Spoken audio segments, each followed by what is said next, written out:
Assalamualaikum. This is Dr. Mohammad Naveed Jafar, second year mathematics chapter number 6। आज के इस लेक्चर के अंदर हम डिस्कस करने जा रहे हैं कि दो कॉनिक्स का पॉइंट ऑफ इंटरसेक्शन क्या होता है और उसके साथ साथ हम एग्जाम्पल 7 को भी डिस्कस करेंगे। आइए चलते हैं व्हाइट बोर्ड की जानिब और देखते हैं इसका सोल्यूशन। जी, तो इस लेक्चर के अंदर हम बात करेंगे इंटरसेक्शन ऑफ टू कॉनिक्स की। आप आमतौर पर देखते हैं कि इंटरसेक्शन आप टू लाइंस का फाइंड करते हैं। आप आमतौर पर बात करते हैं कि intersection of one line with any conic, जैसे सर्कल है उसका इंटरसेक्शन क्या है, जैसे एलिप्स है उसका एक लाइन के साथ इंटरसेक्शन क्या है, जैसे हाइपरबोला है उसका एक लाइन के साथ इंटरसेक्शन क्या है, पैराबोला का क्या है। लेकिन यहाँ पे हम दो कॉनिक्स की बात करने जा रहे हैं और ये कोई नई बात नहीं है। आपने दो क्वाड्रेटिक इक्वेशंस को सॉल्व करना सीखा हुआ है। सो ये सिंपल दो क्वाड्रेटिक इक्वेशंस का सॉल्यूशन है, नथिंग एल्स। इसके अलावा ये कोई ऐसी बात नहीं है कोई डिफरेंट बात आ गई है, कोई इसमें कोई यूनिकनेस आ गई है, कोई ऐसी यूनिकनेस नहीं है। सिंपल दो आपके पास कर्व्स हैं जिनका ये आप इंटरसेक्शन यहाँ पे सीखने जा रहे हैं। जो दो क्वाड्रेटिक इक्वेशंस का होता है वही यहाँ पे बात होगी। अब देखिए, जैसे आपको आपके टॉपिक के अंदर 6.7.1 के अंदर पेज नंबर 306 पे ये बात बताई गई कि आपके पास एक इक्वेशन हम सपोज कर लेते हैं कि x square over a square minus y square over b square is equals to 1 है। एक ये है आपके पास और एक आपके पास आप ले लें जी, पैराबोला ले लें। Let's say that y square is equals to 4ax है। अब ये इक्वेशन नंबर 2 कह दे। ये तो एक दो इक्वेशंस वो है ना जो यहाँ पे लिखी हुई, लेकिन इससे मुराद हरगिज ये नहीं है कि सवाल में सिर्फ हाइपरबोला और पैराबोला ही आएगा। क्वेश्चन तो कुछ भी हो सकता है। क्वेश्चन में तो एलिप्स हाइपरबोला हो सकती है, एलिप्स पैराबोला हो सकती है, हाइपरबोला एलिप्स हो सकती है। सो मैं आपको ये तीनों जो चीजें हैं वो एक दफा दिखा के इसका मुशाहिदा करवा के फिर आगे की तरफ लेके चलूंगा। तो इनकी डायग्राम्स को लेके सामने आते हैं ताकि डायग्राम्स के मुताबिक प्रॉपर अंडरस्टैंडिंग हो सके। सो देखिएगा, लेट्स से दैट ये मैं जो आपके पास गिवन स्टेटमेंट के मुताबिक अगर एक चीज ड्रॉ करता हूं तो फर्ज करें ये आपके पास एक डायग्राम। अब देखें, point of intersection of curves की यहाँ पे बात हो रही है, कॉनिक्स की बात हो रही है। तो ये आपके पास एक हाइपरबोला है जो आपके पास ये मौजूद है, ये 1 है, और ये आपके पास जो है ये 2 इक्वेशन है। अब 1 और 2 का ये देखें कहीं ना कहीं तो कोई कॉम्बिनेशन, कोई पॉइंट ऑफ इंटरसेक्शन बन रहा है। सो हमारा मकसद इन क्वेश्चंस में ये होगा कि इन पॉइंट ऑफ इंटरसेक्शंस को कैलकुलेट करना। सो देखें, बात बड़ी आसानी सी है, कोई मुश्किल बात नहीं है। ये वाई स्क्वायर है, उठा के इस वाई स्क्वायर की जगह पे रखेंगे, पूरी इक्वेशन एक्स स्क्वायर में बन जाएगी। एक्स की वैल्यू निकाल के वापस इसमें पुट करेंगे 2 में तो वाई की वैल्यूज आ जाएंगी, तो उससे 2 पॉइंट्स हमें मिल जाएंगे। सो ये 2 पॉइंट्स 4 पॉइंट्स भी बन सकते हैं, जैसे ये 4 पॉइंट्स हो सकते हैं। आगे जाके आप देख रहे हैं कि ये हाइपरबोला जो है ये इस तरह से जब जा रहा है और इसका कॉम्बिनेशन ये बन रहा है तो इसके 4 पॉइंट्स बन जाएंगे। मतलब जितने भी पॉइंट्स पर वो इंटरसेक्ट करेगा वो तमाम पॉइंट्स ऑब्वियसली आपको वहां से मिल जाएंगे। ये तो बात थी एक हाइपरबोला और पैराबोला की, लेकिन जरूरी तो नहीं है कि ये सवाल सिर्फ हाइपरबोला और पैराबोला से रिलेटेड ही आना है। ये बात आप एक एलिप्स को लेके भी कर सकते हैं, एलिप्स और हाइपरबोला के ऊपर। आपने देखा यहाँ पे भी क्या सीन है कि एक एलिप्स जो है वो एक हाइपरबोला के साथ 4 पॉइंट्स पर इंटरसेक्ट करेगी, ये आपके सामने मौजूद है। सो आप इनका पॉइंट ऑफ इंटरसेक्शन फाइंड करेंगे, 4 पॉइंट्स आपके सामने आ जाएंगे। That is called the point of intersection of the two conics. ये हो जाएगा। उसके बाद ये बात एक सिर्फ एलिप्स और हाइपरबोला के ऊपर तो नहीं, ये बात एलिप्स और इसके ऊपर भी तो आ सकती है। ये बात में हम कर सकते हैं कि यहाँ पे एक पैराबोला, अब पैराबोला यहाँ पे आपको पता है y square is equals to 4ax है अकॉर्डिंग टू दैट, और यहाँ पे अगर हम बात करते हैं तो ये आपके पास एलिप्स है और ellipse x square over a square plus y square over b square is equals to 1 है। तो इस तरह से आप इसमें देखेंगे तो y square is equals to 4x होंगे। ऐसे कॉन्टेक्स्ट के अंदर यहाँ पे आपके पास ये इसके पॉइंट ऑफ इंटरसेक्शंस के 2 ही मेंबर्स बनेंगे, तो वो जितनी दफा भी इंटरसेक्ट करना होगा वो ऑब्वियसली उसको इंटरसेक्ट करेगा। ये डिपेंड करता है उस कर्व के ऊपर, उसकी नेचर के ऊपर। सो ये बातें ही तो हमने फाइंड करनी है। प्रोसेस मैंने आपको बता दिया। अगर आप अपनी बुक के मुताबिक भी देखें तो आप कहते हैं to find the points common to the both 1 and 2 we need to solve 1 and 2 simultaneously। और यही बात मैं आपको बता रहा हूँ कि आपको इसको simultaneously इन equations को solve करना है। It is known from algebra that the simultaneous solution set of two equations of the second degree consists of 4 points। Obviously वो 4 points पर consist करेंगे। Thus two conics will always intersect in the 4 points। These points may be all real and distinct, two real and two imaginary, all imaginary। different cases हो सकते हैं। Two or more points may also coincide। Two conics are said to touch each other if they intersect in two or more coincident points। So ये different तमाम cases हैं, but मैं बार बार ये अर्ज कर रहा हूँ कि ये depend करता है curves की nature के ऊपर, उसकी बातें कैसे होंगी। हम यहाँ पे एग्जाम्पल नंबर 1 का सहारा लेंगे और इस क्वेश्चन को अंडरस्टैंड करने की कोशिश करेंगे। एग्जाम्पल नंबर 1 के अंदर क्या बात हो रही है, ये मैंने कॉनिक्स का थोड़ा सा आपको आइडिया दिया with the help of graphs कि आप इसमें एक्चुअली क्या प्रोसीड करना चाहते हैं। हम चलते हैं इसकी एग्जाम्पल नंबर 1 की जानिब, जो एग्जाम्पल नंबर 7 है, जस्ट आफ्टर कॉनिक सेक्शन के इंटरसेक्शन के वो 1 कह रहा था मैं। तो ओवरऑल वो इस चैप्टर की, इस एक्सरसाइज की एग्जाम्पल जो है वो 7 है। अब देखिएगा इस एग्जाम्पल में वो सवाल क्या करता है, find the points of the intersection of the ellipse. अपने एलिप्स का जो पॉइंट ऑफ इंटरसेक्शन है और हाइपरबोला का जो पॉइंट ऑफ इंटरसेक्शन है उसको फाइंड करना है। अब जो आपके पास एलिप्स गिवन है वो अगर देखें क्या है, एक्स स्क्वायर ओवर 43 बाय आपके पास आ रहा है 3, फिर plus y square over 43 by 4। ये एलिप्स आपको ऐसे लगेगा जैसे सर्कल बना हुआ है, क्योंकि आप देख रहे हैं कि ये जो नीचे वाली वैल्यूज हैं ये अप्रोक्सीमेटली सेम है। तो वो एलिप्स बज़ाहिर वो सर्कल की शक्ल दे रही होगी, लेकिन वो सर्कल होगा नहीं। एक साइड उसकी नो डाउट थोड़ी सी बड़ी हो जाएगी, बट इतना डिफरेंस फील नहीं होगा। ये इक्वेशन नंबर 1 आ गई। इक्वेशन नंबर 2 जो हाइपरबोला की वो आप लिखिएगा एक्स स्क्वायर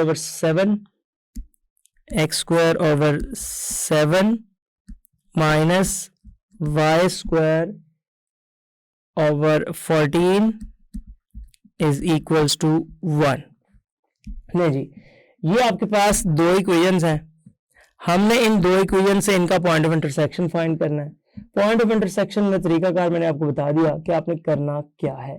मैं इन दो इक्वेशंस को जरा, आपने देखें ये इक्वेशंस पहले स्टडी की हुई हैं। आप अगर फर्स्ट ईयर की एक्सरसाइज नंबर 4.9 की जानिब चले, 4.8 और 4.9 जो एक्सरसाइजेज हैं उसके अंदर आपने क्वाड्रेटिक इक्वेशंस को क्वाड्रेटिक इक्वेशंस के साथ सॉल्व करते हुए देखा हुआ है, लेकिन आपको शायद यहाँ पे ऐसा लग रहा है जैसे कोई बड़ी डिफरेंट इक्वेशन आ गई है। ऐसा बिल्कुल नहीं है। आप देखिएगा ये डिफरेंट इक्वेशन क्यों नहीं है। इस पहली इक्वेशन को मैं जरा ट्रांसफॉर्म करता हूँ, रीअरेंज करता हूँ, तो वो मेरे पास देखिए क्या बन जाएगी। मैं उसको लिखूंगा 3x स्क्वायर ओवर, चले ऐसे कर लेते हैं, 3x square over 43 plus 4y square over 43 is equals to 1। अब देखें, आप खुद सोचें कि अगर मैं यहाँ पे 43 को राइट पे ले जाऊं तो ये क्या हो जाएगा, 3x square plus 4y square is equals to 43।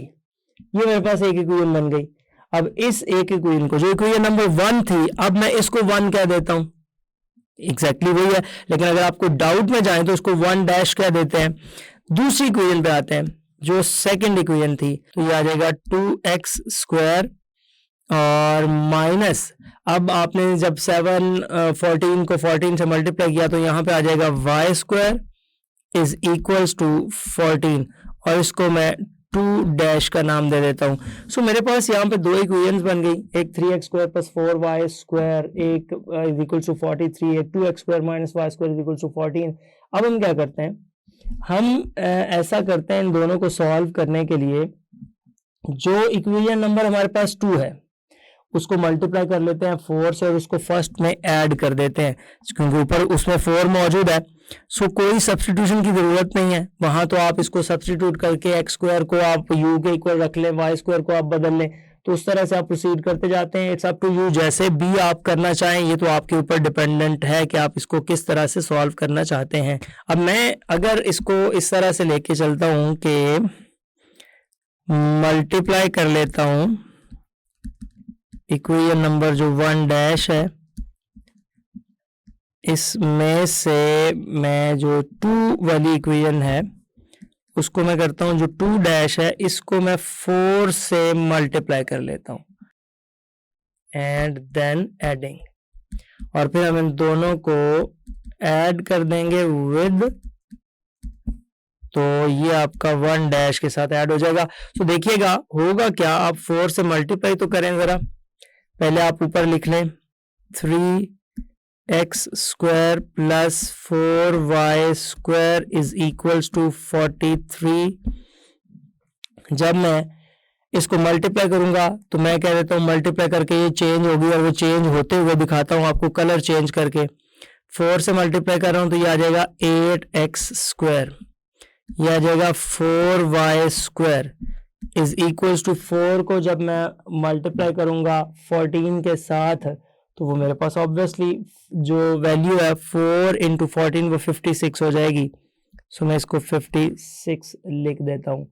ले जी, अब देखें जो एडिशन सब्ट्रैक्शन का प्रोसेस है वो हमें ये बता रहा है यहाँ पे कि अगर मैं इसको ऐड अप करता हूँ और ऐड अप करने से मेरे पास रिजल्ट देखा जाए, मैं ये लाइन लगा लेता हूँ इसकी एडिशन का प्रोसेस को कंप्लीट करने के लिए। तो देखें जी, ऐड किया, इससे होगा क्या, ये मेरे पास हो जाएगा ओवरऑल 11x स्क्वायर, ये दोनों आपस में हो जाएंगे कैंसल, और ये मेरे पास हो जाएगा 99x square is equals to आ जाएगा मेरे पास, इसको जब मैं डिवाइड करूंगा तो 9 आ जाएगा, और यहाँ से बड़ी स्ट्रेट फॉरवर्ड हमारे पास वैल्यू बन रही है, और वो वैल्यू क्या बन रही है कि x जो है वो आपका प्लस माइनस 3 आ गया। लो जी, x आपके पास प्लस माइनस 3 आ गया। अब आपने इसमें से y की वैल्यू को कैलकुलेट करना है। अब y की वैल्यू आप कैसे कैलकुलेट करेंगे, देखिएगा ये बात याद रखें, यहाँ पे 2 वैल्यूज आपके पास मौजूद हैं। आपके पास एक प्लस का 3 है, एक माइनस का 3 है, तो कहीं एट अ टाइम इसको सब्स्टिट्यूट करके क्वेश्चन का हुस्न ना गमा दीजिएगा, आपको इन दोनों को सेपरेटली डील करना पड़ेगा। सो आप पहले क्या करेंगे, लेट कर लेते हैं इसमें x इज इक्वल्स टू एक 3 और एक माइनस 3, सो दोनों की डीलिंग करेंगे। लेट्स मैं पहले कह देता हूँ x इज इक्वल्स टू 3। अब जब आप 3 को रिप्लेस करेंगे ऊपर आप किसी एक इक्वेशन में पुट कर देते हैं, तो मैं अगर बात करता हूं कि जी हम 2x square minus y square equals to 14 में पुट कर देते हैं, तो हमारे पास 2 डैश वाली इक्वेशन थी, तो मैं यहाँ पे लिख देता हूं कि 2 डैश इंप्लाइज दैट, अगर इसको पुट कर रहे हैं, और वो जो 2 डैश थी मैं यहाँ एक साइड पे अगर 2 डैश को लिख दूं तो वो मेरे पास कुछ इस तरह से थी कि 2x स्क्वायर, ताकि आपको सब्स्टिट्यूट करते हुए वो याद रहे, minus y square is equals to 14। नहीं जी, अब आपने इसमें जब सब्स्टिट्यूट किया तो क्या बनता है आपके पास, इसके मुताबिक वो आ जाएगा 2 into 3 square minus y square is equals to 14। ये आ गया, ये आ जाएगा 2 into 9 minus 14 is equals to y square. मैं वाई को उस साइड पे ले गया, और जब y को साइड पे लेके गया तो ये 18 माइनस 14 पॉइंट्स बड़े प्यारे बनेंगे आपके, तो ये आ जाएगा y square is equals to 4, और जो y की वैल्यू आएगी वो आपके पास क्या आ जाएगी, y की वैल्यू प्लस माइनस 2। लिहाजा यहाँ से आपके जो 2 पॉइंट्स बन रहे हैं x1 y1 और x2 y2 वो कुछ इस तरह से बन रहे हैं। मैंने लिख दिया x1 y1, x तो देखें आपका 3 ही है, एक तरफ आएगा माइनस 2, और जब आप x2 y2 की बात कर देते हैं तो वो पॉइंट आपके पास आ जाएगा 3 के साथ 2। मैंने पहले अर्ज किया था कि जब आप 2 क्वाड्रेटिक इक्वेशंस को सॉल्व करते हैं तो वो एक्चुअली उसके 4 सॉल्यूशंस आते हैं, but depending upon the scenario, depending upon the situations, कि आप जो सॉल्व कर रहे हैं वो पॉइंट कहीं को इंसाइड कर जाएं, ओवरलैप करते हैं नहीं करते, उसका जो कॉनिक्स का या उसका जो पॉइंट ऑफ इंटरसेक्शन है वो एक टच कर रहा है एक एक पॉइंट पे, यानी कि कोइंसिडेंट पॉइंट्स हो जाते हैं, तो ये बातें अलग हैं, लेकिन टोटल 4 आंसर्स बनते हैं। अब 2 आंसर्स आपने बना लिए, 2 आंसर्स और आएंगे, वो कैसे आएंगे, मैं यहाँ पे दूसरी वैल्यू लेट करता हूँ, let x is equals to, पहले हमने 3 को लेट किया था, अब हम -3 को लेट करेंगे और सब्सटीट्यूट हम उसी 2 डैश के अंदर कर देते हैं, और 2 डैश में दोबारा आपके सामने लिखता हूँ, और वो 2 डैश एक्चुअली क्या है, 2x square minus y square is equals to 14। So जी इस 2 डैश के मुताबिक जब मैं चलता हूं तो ये मेरे पास आ जाएगा, ये इक्वेशन इंप्लाई करेगी 2 इंटू -3 स्क्वायर, देखें वो तो आपने स्क्वायर ही करना है, minus y square is equals to 14। तो इधर तो वैल्यूज कुछ वैसी ही हमें नजर आ रही हैं, जो वैल्यूज पहले आई थी कुछ वैसी ही वैल्यूज हमें यहाँ पे दिखाई दे रही हैं। तो ये आ जाएगा 2 into 9 minus 14 is equals to y square, और y square is equals to 18 minus 14, so y square is equals to आ जाएगा 4।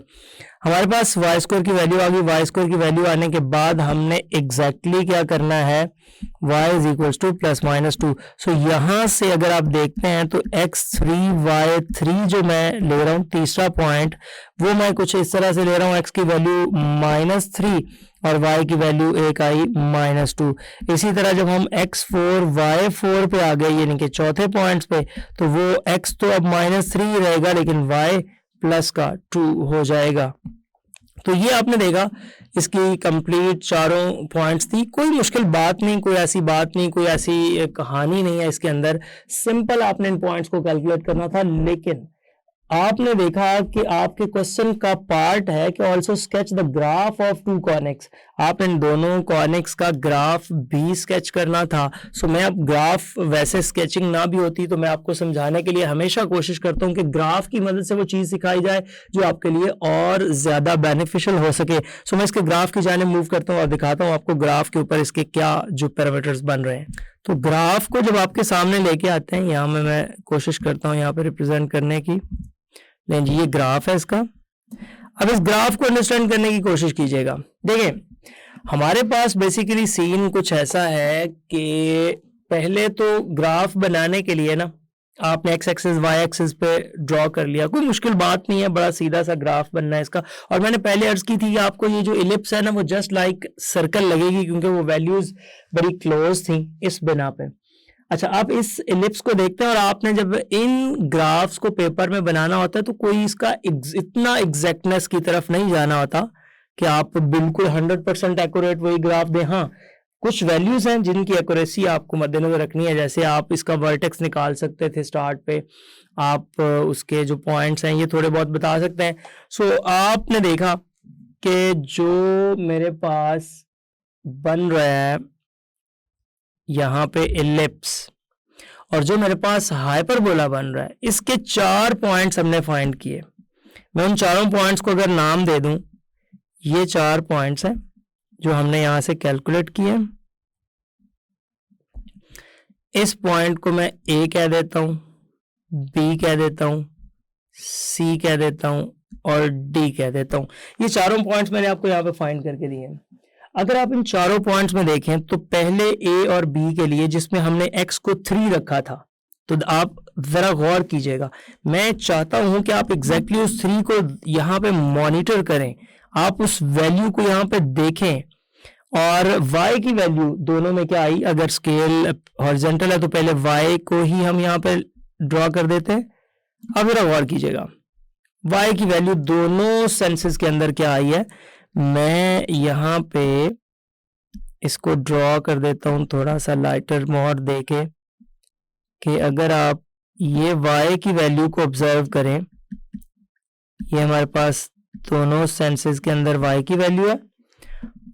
और इसी तरह अगर मैं ऊपर वाली भी y की वैल्यू हाईलाइट कर दूं तो ये आपको ऑरेंज कलर में y की वैल्यू हाईलाइट होती हुई नजर आ रही है। अब अगर हम यहाँ से x की वैल्यू को हाईलाइट कर दें, मैं दिखाना ये चाहता हूँ जो चीज़ें हमने फाइंड की हैं कि आपका ग्राफ आपको उसकी इजाज़त दे रहा है और वही बातें बता रहा है। आप इसमें देखिएगा, यहाँ पे आपने y को फाइंड किया, इसको आप ब्लू कलर में ले आइए, और ये आप यहाँ पे हाईलाइट करते जाइए।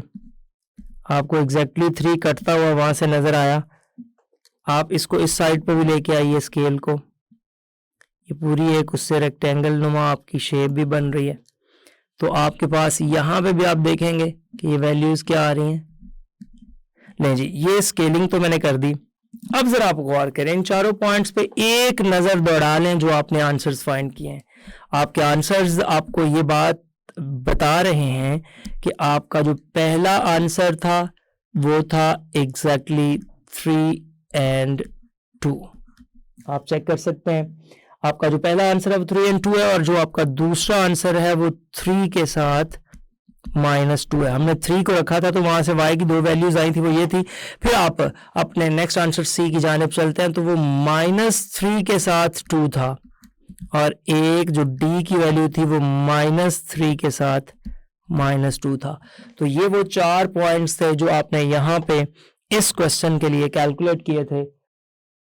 जी, तो आपने देखा कि किस तरह से डिफरेंट कॉनिक्स आपस में इंटरसेक्ट करती हैं और उनके फाइंड करने का क्या तरीकाकार है। ये था आज का lecture. Hope so you understand the today's lecture. This is end of our lecture.